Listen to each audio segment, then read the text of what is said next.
ሰላም ወደ ተከበራችሁ የንቁ ሚዲያ ቤተሰቦቻችን ከንቁ ሚዲያ ለተሰኘውና እናላቸውን ዜናዎች ወደ እናንተ ይዘን ቀርበናል። ከዜናዎቹ ጋር ነው ያድናት ነኝ። አብራችሁን ቆዩ። በኢትዮጵያ ኦርቶዶክስ ተዋሕዶ ቤተክርስቲያን ውስጥ የሚገኘው የምስር ምድር ደብረ ገነት ቅዱስ ጊዮርጊስና አቡነ ሀብተ ማርያም ቤተክርስቲያን የህንጻ ግንባታ ሊጀምር መሆኑን ገለጸ።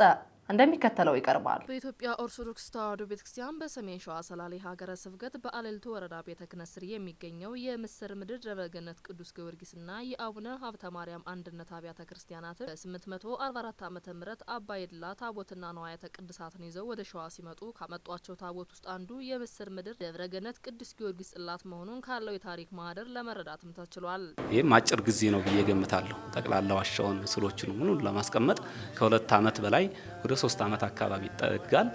ነገር ግን እንደምታዩት እንኳንስ ድንጋይ ፈልፍሎ ይህን የመሰለ ዋሻ ማዘጋጀት ይቅርና ትንሽ እንኳን መቃኞ ቤተክርስቲያን ለመስራት ብዙ ጊዜ ይፈጃልና ይሄ እግዚአብሔር የተጨመረበት መሆኑን የሚያሳይ ነው። ይሁን እንጂ በዚህ መሰረት ጥንትና ታሪክ ያለው ቤተክርስቲያን ለልማት የገቢ ማሰባሰቢያ ፕሮግራም እንዲዘጋጅ ተደርጎ በመሆኑም ሊሰሩ የታቀዱ የግንባታ ስራዎች መካከል አንደኛ ወደ ቤተክርስቲያን የሚወስደውን መንገድና ድልድይ ለመስራት፣ ሁለተኛ በቤተክርስቲያኑ ቅርጽ ውስጥ የተሰራ ያለውን የአብነት ትምህርት ቤት ማስፋፊያ ለመስራት፣ ሶስተኛ የቅርሳ ቅርጽ ማስቀመጫ ሙዚየም ግንባታ ለመስራት፣ አራተኛ የጸበል ስፍራ ወይም የዋሻ እድሳት ለመገንባት፣ አምስተኛ ለአቡነ ሀብተ ማርያም የቦታ ማስፋፊያ የካሳ ክፍያና ሌሎችም የቤተክርስቲያን ሁለገብ የልማት ስራ ገቢ ለማሰባሰብ የደብሩ ሰበካ ጉባኤና የልማት ኮሚቴ በጋራ የተስማሙበት በመሆኑ ከጥር 2 ቀን 2018 ዓመተ ምህረት ድረስ ከጥር 5 ቀን 2018 ዓመተ ምህረት ድረስ በአለልቱ ወረዳ በሚዋ ከተማ ከማደያው ፊት ለፊት ላይ በሚዘጋጀው የባዛር ፕሮግራም ከወዳጅ ዘመዶ ጋር ሆነው በገንዘብ ሆነ በቁሳቁስ አስተዋጽኦ እንዲያደርጉልን ሲሉ በሰማዕቱ ቅዱስ ጊዮርጊስና በአቡነ ሀብተ ማርያም ስም ጥሪያቸውንም አቅርበዋል።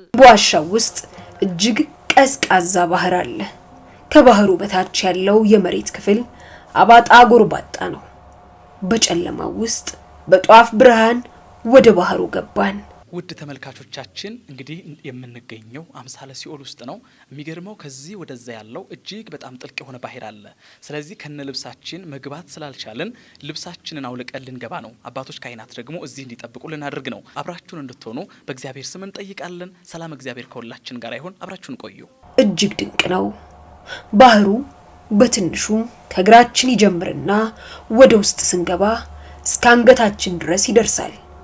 ይህ የምህረትና የተአምር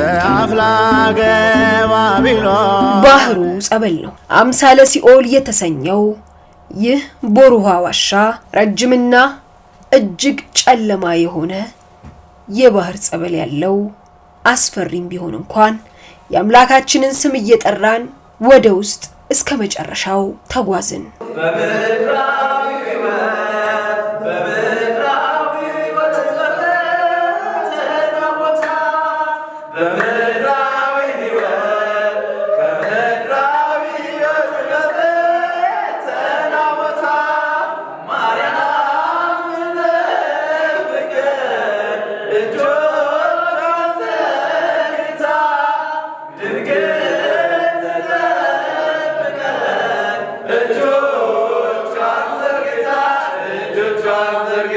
በባህሩ ጸበል ውስጥ ብቅ ጥልቅ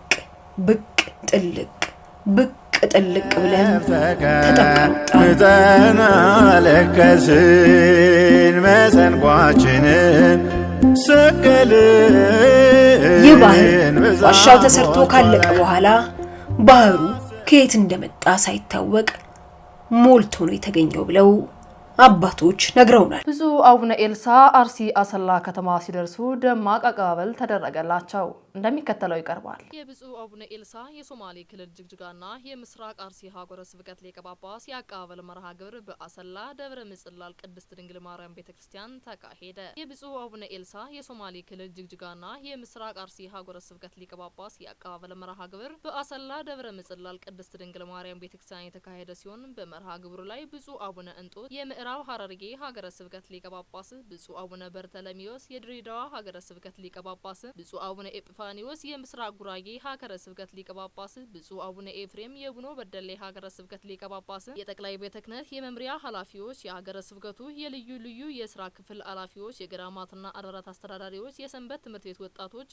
የተለያዩ ማህበራት እንዲሁም በርካታ ምእመናንም ተገኝተዋል። ታምረ ማርያም ከተነበበ በኋላ ብፁዕ አቡነ ኤጲፋኒዎስ የምስራቅ ጉራጌ ሀገረ ስብከት ሊቀ ጳጳስ በበሩ የሚገሙ እርሱ የበጎች እረኛ ነው ዮሐንስ 10 ከቁጥር 2 ላይ በሚል ርዕስ ለመልካም እረኛ ሰፋ ያለ ትምህርተ ወንጌል የሰጡ ሲሆን ብፁዕ አቡነ ኤልሳ መልካም እረኛ ወንጌል እንዲስፋፋ የሚተጉ ቅን አባትና ትሁት አባት መሆናቸውን በምስክርነትም ሰጥተዋል። በመቀጠልም ብፁዕ አቡነ ኤፍሬም የቡኖ በደሌ ሀገረ ስብከት ሊቀ ጳጳስ ስለ ብፁዕ አቡነ ኤልሳ የሁሉም አባት መሆናቸውን በመግለጽ ምስክርነታቸውን የሰጡ ሲሆን ብፁዕ አቡነ በርተለሚዮስ የድሬዳዋ ሀገረ ስብከት ሊቀ ጳጳስም ብፁዕነታቸው ለውጥ ማምጣት የሚችሉ አባት መሆናቸውንም መስክረዋል። በመጨረሻም ብፁዕ አቡነ ኤልሳ የሶማሌ ክልል ጅግጅጋና የምስራቅ አርሲ ሀገረ ስብከት ሊቀ ጳጳስ የሞቱትን ወገኖቻችን በጸሎታቸው በማሰብ አባታዊ ቡራኬ ትምህርትና ቃለ ምዕዳን ያስተላለፉ ሲሆን በብፁዕ አቡነ እንጦስ አባታዊ መልእክትና ቃለ በረከት የመርሃ ግብሩ ፍጻሜም ሆኗል። የአዳማ ደብረ ሰላም ቅዱስ ገብርኤል ካቴድራል ለአቅመ ደካሞች የልደት በዓልን ምክንያት በማድረግ ድጋፍ አደረገ። ተጨማሪ ያለን የአዳማ ደብረ ሰላም ቅዱስ ገብርኤል ካቴድራል ለ150 አቅመ ደካሞች የልደት በዓል ሙያ ብፁዕ አባታችን አቡነ ጎርጎርዮስ በተገኙበትም ድጋፍ አድርገዋል። የ2018 ዓ.ም የጌታችንና መድኃኒታችን የኢየሱስ ክርስቶስ የልደት በዓል ምክንያት በማድረግ የአዳማ ደብረ ሰላም ቅዱስ ገብርኤል ካቴድራል ለ150 አቅመ ደካሞችና አረጋውያን የበዓል ሙያ ብፁዕ አባታችን አቡነ ጎርጎርዮስ የምስራቅ ሸዋ ሀገረ ስብከት ሊቀ ጳጳስ፣ የዝዋይ ሐመረ ብርሃን ቅዱስ ገብርኤል ገዳምና ስራ አመራር መንፈሳዊ ኮሌጅ የበላይ ኃላፊ፣ የቅዱስ ሲኖዶስ ቋሚ አባል እንዲሁም የኢትዮጵያ ሃይማኖት ተቋማት የስራ አስፈጻሚ ቦርድ ሰብሳቢ በተገኙበትም ድጋፍ አድርገዋል። በዚህም ቅዱስ ተግባር ላይ ብፁዕነታቸው ተገኝተው ለአረጋውያኑ አባታዊ ቡራኬና ቃለ ምዕዳንም ሰጥተዋል። ብፁዕነታቸው ባስተላለፉት መልእክት አምላክ የሰጠውን ባህሪ ገንዘብ አድርጎ የተገለጠበት የልደት በዓልን በበጎ ምግባር ሊታሰብ እንደሚገባም ገልጸዋል። ከሃይማኖት ጋር በጎ ስራ ካልተካተተ ሃይማኖቱ የሞተ ነው ያሉት ብፁዕነታቸው አቅመ ደካሞችን ማሰብና መንፈሳዊ ህይወታቸውን መከታተል የቤተ ክርስቲያን ቀዳሚ ተግባር መሆኑን በአጽንኦትም ሰጥተዋል። መልአከ ምሕረት ቆሞስ አባ ዜና ማርቆስ ጸጋዬ ካቴድራሉ አስተዳዳሪ በበኩላቸው ካቴድራሉ ለወደፊትም ድጋፍ የሚሹ ወገኖቻችን ለመርዳት የአጭርና የረጅም እቅዶቻችን ነድፎ እየተንቀሳቀሰ ነው ሲሉ አክለውም ተናግረዋል። የዕለቱን የድጋፍ መጠንና አይነት በተመለከተ በመጋቢ ትሕትና ዲያቆን ለገሰ ተፈሪ በቀረው ሪፖርትም ቀርቧል። ለእያንዳንዱ ተጠቃሚ 25 ኪሎ ዱቄት፣ 5 ሊትር ዘይት፣ ምጥን ሽሮና 1500 ጥሬ ብርም ተሰጥተዋል። ለዚህም ተግባር በጠቅላላ 225519 ብር ወጪ እንደሆነም አክለው ተናግረዋል። ቁሳቁሱ ድጋፍ ባሻገር አረጋውያኑ ለንስሐ ህይወትና ለቅዱስ ቁርባን የማብቃት ተግባር ትኩረት ሰጥቶ እየተሰራ መሆኑን የተገለጸ ሲሆን ለዚህም ስኬት የምግባረ ሰናይ ክፍሉ ኃላፊ ርዕሰ ደብር አስተርአያ ጽየና የክፍሉ ዋና ጸሐፊ ዲያቆን ኤርሚያስ ከፍተኛ ሚና መጫወታቸውም ተጠቅሷል። በተያያዘ ዜና የአዳማ ደብረ ሰላም ቅዱስ ገብርኤል ካቴድራል በልማትና በስብከተ ወንጌል ዘርፍ የአርአያነት ያላቸውን ተግባር እያከናወነ ነው ሲሉ አክለውም ተናግረዋል። ካቴድራሉ በማረቢያ ቤት ለሚገኙ አገልጋዮች ወራዊ ደመወዝ በመክፈል እንዲሁም ለገጠር አብያተ ክርስቲያን አገልጋዮች በመመደብና የንዋያተ ቅዱሳት በማድረግ የሚታወቅ ሲሆን በቅርቡ ባለ 8 ፎቅ የቲታስ ህንጻ በ180 ሚሊዮን ብር በመግዛት የካቴድራሉን ልማት አድማስም አስፍቷል ሲሉም ተናግረዋል። ለዚህም ታሪካዊ ህንጻ የሚውል ልዩ መንፈሳዊ የገቢ ማሰባሰቢያ ባዛር ከጥር 2 ቀን 2018 ዓ.ም ጀምሮ የሚዘጋጅ በመሆኑ ምዕመናን በጎ አድራጊዎች አቅማቸው የፈቀደውን በማድረግ አሻራችሁን ታሳርፉ ሲሉ ካቴድራሉ ጥሪውንም አቅርበዋል። በመርሃ ግብሩ ላይም የምስራቅ ሸዋ ሀገረ ስብከቱ ዋና ስራ አስኪያጅ መላከ ሳህል ቀሲስ ነጋሽ አብተወልድ፣ መጋቢ ጥበባት ቀሲስ ጌቱ ሞቲ የሀገረ ስብከቱ ምክትል ስራ አስኪያጅ፣ የካቴድራሉ ስብከተ ወንጌል ቀሲስ ሙሉቀን መልካሙ፣ የካቴድራሉ ልዩ ልዩ ሰራተኞችና የካቴድራሉ ምክትል ስራ አስኪያጅ ዲያቆን አሸናፊ አረጋውያን እናቶችና አባቶችም ተገኝተውበታል። ታህሳስ 27 ቀን 2018 ዓ.ም ከንቁ ሚዲያ ደረስላችሁ ዜናዎችን ይመስሉ ነበር። ቀሪዎቹን ከቀሪ የንቁ መርሃ ግብሮች ጋር አብራችሁ ቆዩ እያልን እኛ ከወዲሁ ተሰናበትናችሁ። ሰላም እግዚአብሔር ከእናንተ ጋር ይሁን። ቸር ሰንብቱ። ንቁ ኦርቶዶክስ ተዋሕዶ የጸሎትና የንስሐ መርከብ ማህበር በእግዚአብሔር ፈቃድ በወንድማችን የኔነ ተስፋዬ አስተባባሪነት ከተመሰረተ ጊዜ ጀምሮ ከሚሰጣቸው ዘርፈ ብዙ መንፈሳዊ አገልግሎቶች መካከል የሐዋርያዊ አገልግሎትና ያሬዳዊ ዝማሬዎች አንዱ ነው። በዚህ ክፍል የኦርቶዶክሳዊ ተዋሕዶ ቤተክርስቲያንን ዶግማና ቀኖና የጠበቁ ኦርቶዶክሳዊ ለዛ ያላቸው ለነፍስ እረፍትን የሚሰጡ ወቅታዊና ዘመኑን የዋጁ ስብከቶችና ያሬዳዊ ዝማሬዎችን በመላው ዓለም ለሚገኙ ተመልካቾቹ በንቁ ሚዲያና በኢትዮ ማህበር የዩቲዩብ ቻናል እያቀረበ ይገኛል። አገልግሎቱ በመላው ዓለም ለሚገኙ አማኞች ተደራሽ እንዲሆን በየዕለቱ የሚለቀቁ ስብከቶችንና መዝሙሮችን ላይክና ሼር ያድርጉ።